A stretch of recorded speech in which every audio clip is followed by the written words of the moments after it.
Assalamualaikum warahmatullahi wabarakatuh dan salam sejahtera kepada Dr. Nozalinda dan rakan-rakan yang menonton video pembintangan saya ini.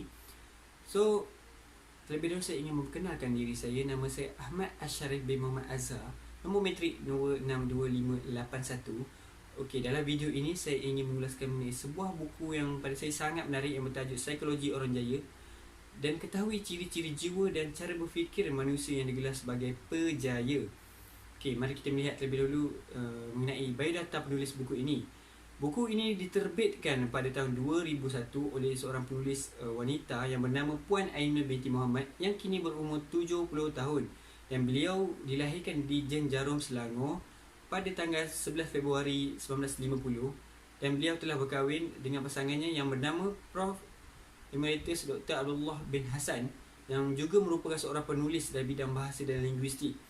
Okay, melihat kepada latar belakang pendidikan Puan Ainul, di mana Puan Ainul merupakan pemegang ijazah sarjana muda dalam bidang linguistik dan sastra pada tahun 1973 dan beliau memperolehi diploma penterjemahan dan interpretasi pada tahun 1977 daripada Universiti Malaya dan beliau juga memperolehi ijazah sarjana dalam bidang linguistik daripada Leeds University pada tahun 1979. Okey, melihat kepada kejayaannya sebagai seorang penulis kini, so beliau sebenarnya memulakan kejayaannya dengan berkhidmat di Dewan Bahasa dan Pustaka atau DBP dari tahun 1973 sehingga tahun 1988 dan beliau telah berhenti berkhidmat di DBP seterusnya menubuhkan syarikatnya sendiri pada tahun 1988 yang diberi nama PTS Consultation Sendirian Berhad. Dan pada tahun 2000, beliau telah mengambil keputusan untuk menubuhkan PTS Publication and AMS Distributors yang mengkhususkan dalam penerbitan dan pengedaran buku-buku ilmu berbahasa Melayu yang ditulis oleh para ilmuwan dan cendekiawan Melayu.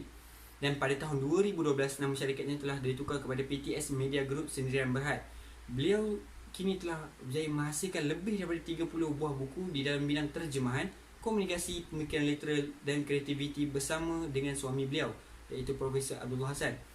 Okey, rujuk anda boleh lihat di hadapan skrin ini merupakan antara buku-buku yang telah diterbitkan oleh Puan Ainul bersama dengan suaminya dan beliau juga banyak menerbitkan buku-buku dalam bidang perniagaan. Okey, berbalik kepada buku sinopsis buku ini. Okey, buku ini menerangkan mengenai ciri-ciri jiwa dan cara berfikir manusia yang digelar sebagai pejaya. Seseorang itu disebut sebagai pejaya bukan disebabkan dia sudah berjaya, malah istilah itu diberikan kepada individu yang memiliki ciri-ciri psikologi yang amat menginginkan kejayaan. So, penerbitan buku ini bertujuan untuk memberi garis panduan kepada masyarakat untuk membentuk ciri-ciri personaliti dan psikologi menjadi seorang pejaya. So, buku ini sebenarnya mengandungi 22 bab di mana kebanyakan bab dalam buku ini dia banyak mengkaitkan mengenai satu aspek dengan kejayaan. Bagaimana satu aspek tu mempengaruhi satu kejayaan dalam kehidupan kita. So, di awal buku ini, bab buku ni, so saya mendapati ada menerangkan mengenai apa itu yang dinamakan sebagai kejayaan. So, menurut buku ini, seorang itu dianggap berjaya apabila dia dapat melakukan sesuatu dengan sebaik-baik keupayaannya dalam aspek yang dia anggap penting dalam hidupnya. So, adakah orang yang kaya, berjawatan tinggi, pelajaran tinggi dianggap sebagai seorang berjaya? Sebenarnya tidak sama sekali. Sebab menurut definisi buku ini, dia kata apabila kita berjaya melakukan satu yang lebih baik daripada sebelum ini, kita telah dianggap sebagai seorang yang berjaya ataupun pejaya. Kerana kita telah mengatasi segala kegagalan kita sebelum ini dan kepada kejayaan yang kita capai pada masa kini. So, ada satu cara untuk mengukur kejayaan, itu dengan cara ukuran dalaman. Bagaimana cara ukuran dalaman? Ukuran dalaman tadi telah saya nyatakan tadi, sebenarnya dengan menggalakkan seorang itu membandingkan dirinya bukan dengan diri orang lain tapi dengan diri sendiri. Masa saya cakap tadi, kita banding diri kita sekarang dengan sebelum ini. Apa yang kita telah capai sekarang banding dengan sebelum ini.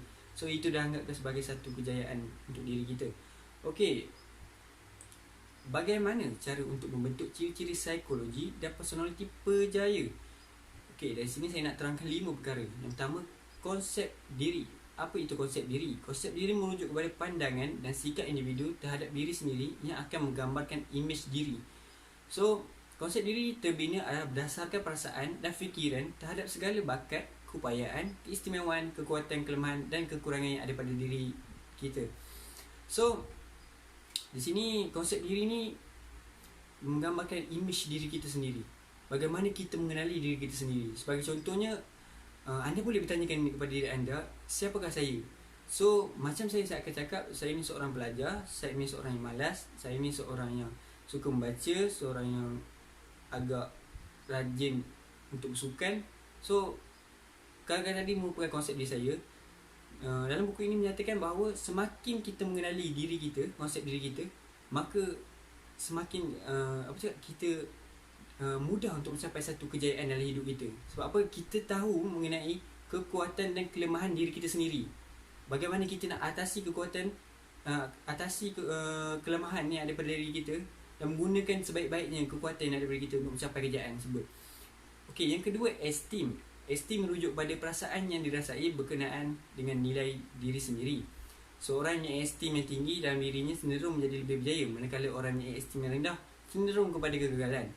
Esteem dapat dilihat dengan jelas berdasarkan sejauh mana kita menghargai dan menyukai diri kita. So, esteem ni macam kita bagaimana kita hargai diri kita. Okay, macam ni lah. Dia contohnya, orang punya esteem yang tinggi ni, dia walaupun dia gagal, dia tetap akan puji diri dia.